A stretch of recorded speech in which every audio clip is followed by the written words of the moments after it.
Hello, everybody. Today is Saturday of Holy Week, and I want us to think about what happened to Peter on that, I'm going to call it Black Saturday. You could call it Black Sabbath.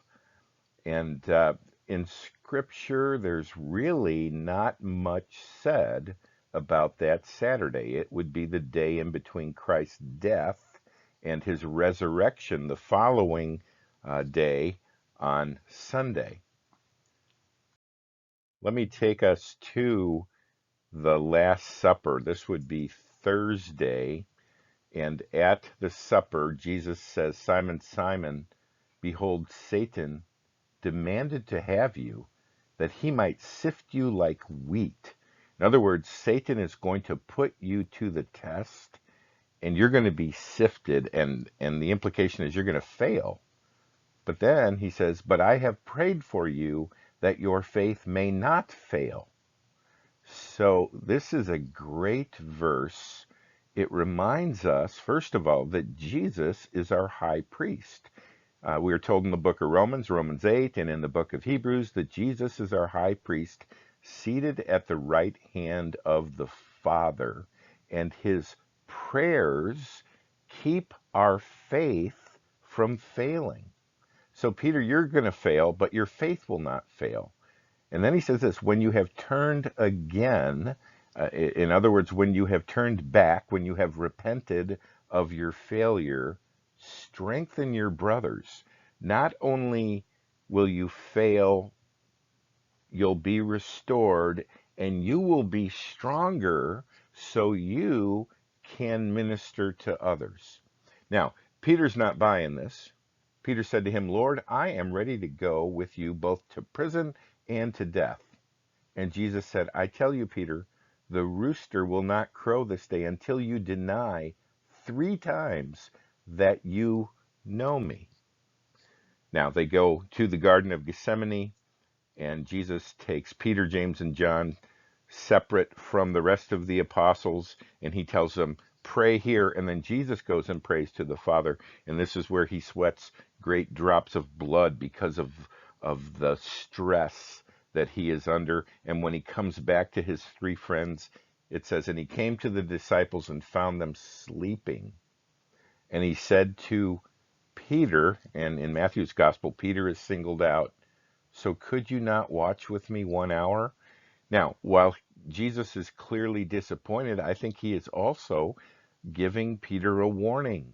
Peter, I warned you, and see, your flesh is failing. So then, here's what happens. They seized him. This is uh, the group sent from the high priest, the mob. They seized him and led him away, bringing him into the high priest's house. And Peter was following at a distance. And when they had kindled a fire in the middle of the courtyard, remember the courtyard, and sat down together, Peter sat down among them. Then a servant girl, seeing him as he sat in the light and looking closely at him, said, this man also was with him, was with Jesus. But he denied it. Strike one, saying, woman, I do not know him. And a little later, someone else saw him and said, you also are one of them. Strike two. But Peter said, man, I am not.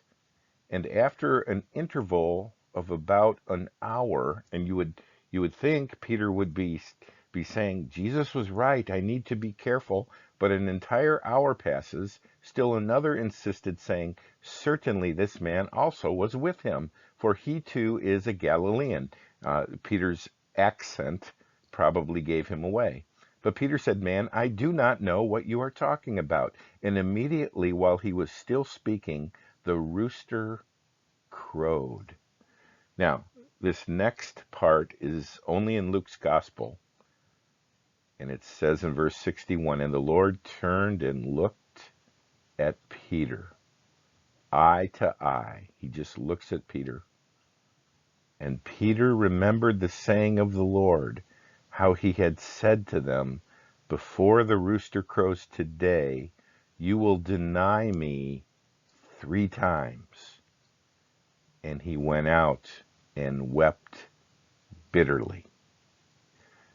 So all of Peter's hopes and aspirations are crumbling.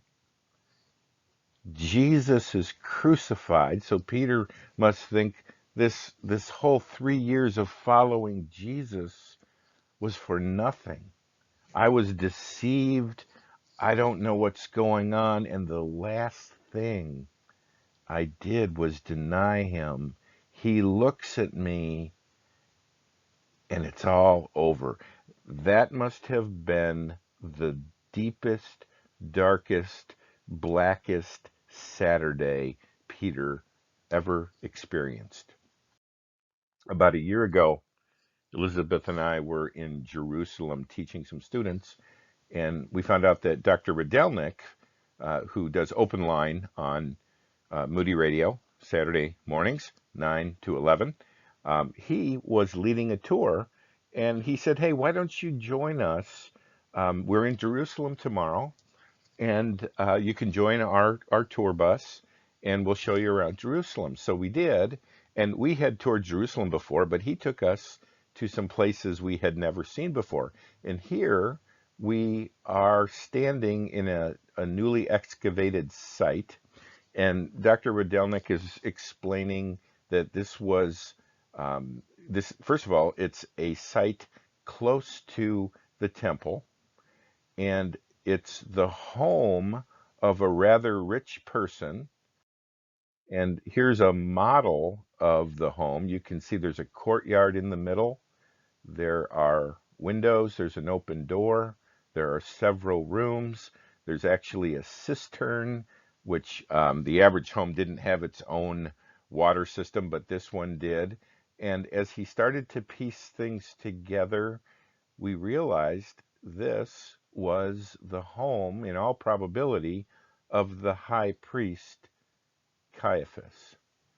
And then we realized the courtyard we were standing in was where Peter would have denied Jesus 3 times. So we were standing, I don't know if you want to call it on holy ground or dirty ground. And then Dr. Radelnik reminded us how many times we may have denied that we know Jesus, maybe not with our words, but with our actions. So this is Black Saturday, where Peter's dreams are dashed, his failure is highlighted. He must be as deeply discouraged, depressed, uh, sorrowful that he denied Jesus, confused. But now let's go to after the resurrection. Jesus had told the apostles to go up to the Sea of Galilee, and that's where they are. And Peter's back fishing. So here in John 21, Peter had been fishing all night, and they see a man on the shore, and the man said to them, "Cast the net on the right side of the boat, and you will find some." So they cast it, and now they were not able to haul it in because of the quantity of fish. Now Peter goes, "Wait a minute, this happened one time before. We fished all night, caught nothing. Jesus was in our boat, and he said, 'Toss it over here one more time.' And they did, and they hauled in a miraculous catch of fish. This has now happened a second time." Peter puts two and two together. This must be Jesus. Now, look at verse 7. That disciple whom Jesus loved, therefore said to Peter, so John is with him, "It's the Lord."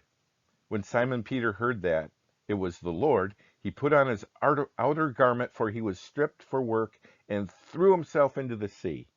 Now, this tells us something. Peter wanted to be with Jesus.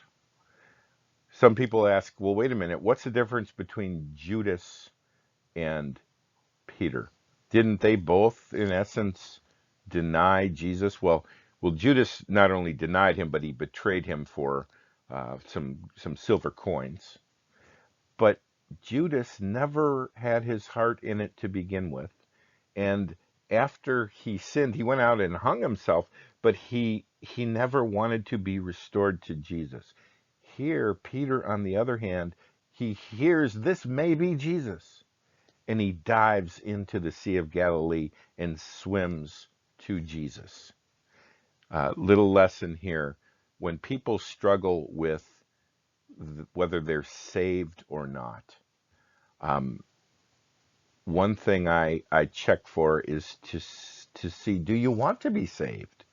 Do you want Jesus? Oh, yes, yes, I do, but I've failed and I can't be restored. Well, the fact that you want to be with Jesus, the fact that you want to be restored, tells me something about your heart. It's a heart that is seeking after the Lord, that is believing in Him, which is completely different than somebody who denies the Lord and never looks back. So what happens? When they had finished breakfast, so Jesus actually made them breakfast, Jesus said to Simon Peter, Simon, son of John, do you love me more than these? He said to him, Yes, Lord, you know that I love you. Now there's a lot of commentary on the word love. Two different words are used, and people speculate.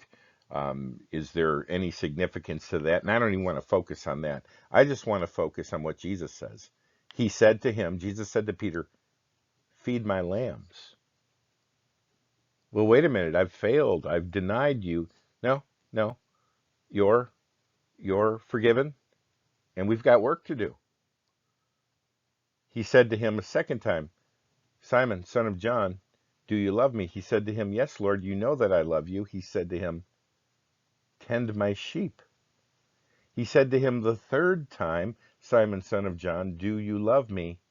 Peter was grieved because he said to him the third time, Do you love me? Now, I don't think he was grieved that Jesus would question him.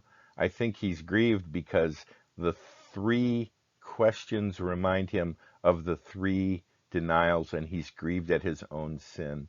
And he said to him, Jesus said to him, Lord, you know everything. You know that I love you. Jesus said to him, Feed my sheep.